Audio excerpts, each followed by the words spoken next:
Zee 24 तास एक पाऊल पुढे।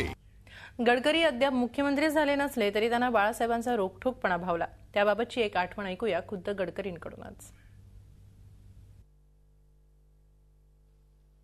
एक प्रसिद्ध पत्रकार आहेत, त्यांच्या भेटीकरता नागपूरला आल्यावर मी म्हटलं, साहेब इलेक्शनची वेळ आहे, यांना भेटून घ्या, फालतू गोष्टी शिकवू नको म्हणे मला। हा कसा आहे त्याचं वर्णन केलं, त्याला जे लायचं ते लिहू दे म्हणे, मी याला भेटणार नाही, त्याला वापस पाठव म्हणे। मी म्हटलं, साहेब निवडणुकीची वेळ आहे, एकदा भेटून घ्या म्हटलं, साहेब सगळ्यांची गरज आहे, मला शिकवू नको म्हणे। बाळासाहेब असे रोखठोक असले तरी त्यांच्यासारखा दिलदार आणि उमदा नेता होणं नाही असंही गडकरी सांगतात। भाजपच्या अध्यक्षपदी विराजमान झाल्यानंतर बाळासाहेबांच्या भेटीची आठवण त्यासाठी ते आवर्जून सांगतायत। मी अनेक वेळा खूप गोष्टी मोकळेपणे बोल, मी त्यांचं माझं मन त्यांच्यासमोर नेहमी आलो की 1-1.5 तास बसून अनेक वेळा बोलायचो। शिवसेनेबद्दल बोलायचो, नेत्यांबद्दल बोलायचो, बाहेरच्याबद्दल बोलायचो, भाजपबद्दल बोलायचे, आमच्याबद्दल मोठ्याने बोलायचे, सगळं काही बोलायचे आणि ते तेवढा परखडपणे बोलायचे। मी अध्यक्ष झालो, त्यांच्याकडे गेलो, म्हटलं तू अध्यक्ष झाला? साहेब तुमच्याकरता मी अध्यक्ष आहे का? म्हटलं तुमच्याकरता मी अध्यक्ष नाही आहे। आता तो मोठा माणूस झाला। नाही साहेब, मी तुमच्याकडे आशीर्वाद घ्यायला आलो। खरं म्हणजे काही माणसं दुरून खूप मोठी दिसतात, पण त्यांच्या जवळ गेल्यानंतर अनुभवातून लक्षात येतं की त्यांची मनं खूप छोटी आहेत। आणि काही माणसं दुरून मोठी दिसतात आणि जवळ गेल्यानंतरही मोठीच दिसतात। बाळासाहेबांच्या व्यक्तिमत्वातलं हा उदारपणा, हा दिलदारपणा, हा निर्भीडपणा, हा स्पष्ट वक्तेपणा आणि कटिबद्धता, कमिटमेंट ही खरोखर मोठी होती।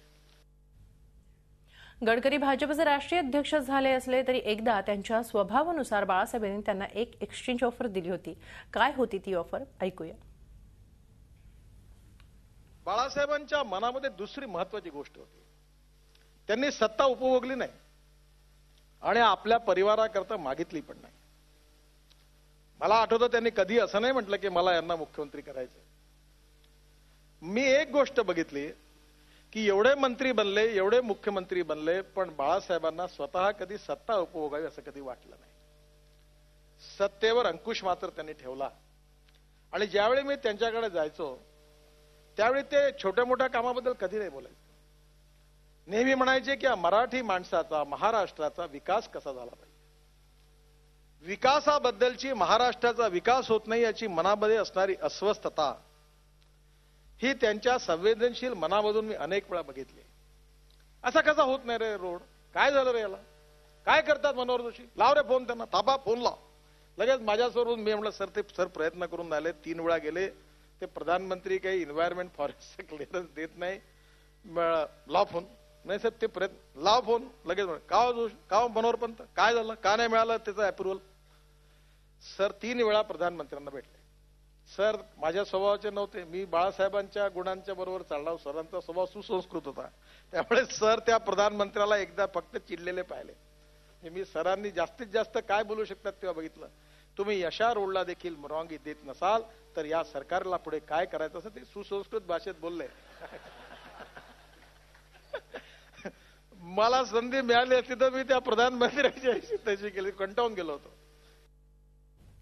बाळासाहेबांच्या स्वभावाचे असेच आणखीन पैलू उलगडून सांगितलेले आहेत या मान्यवरांनी। पाहणार आहोत, ऐकणार आहोत, मात्र एका छोट्याशा ब्रेक नंतर कुठेही जाऊ नका, पाहत राहा झी 24 तास।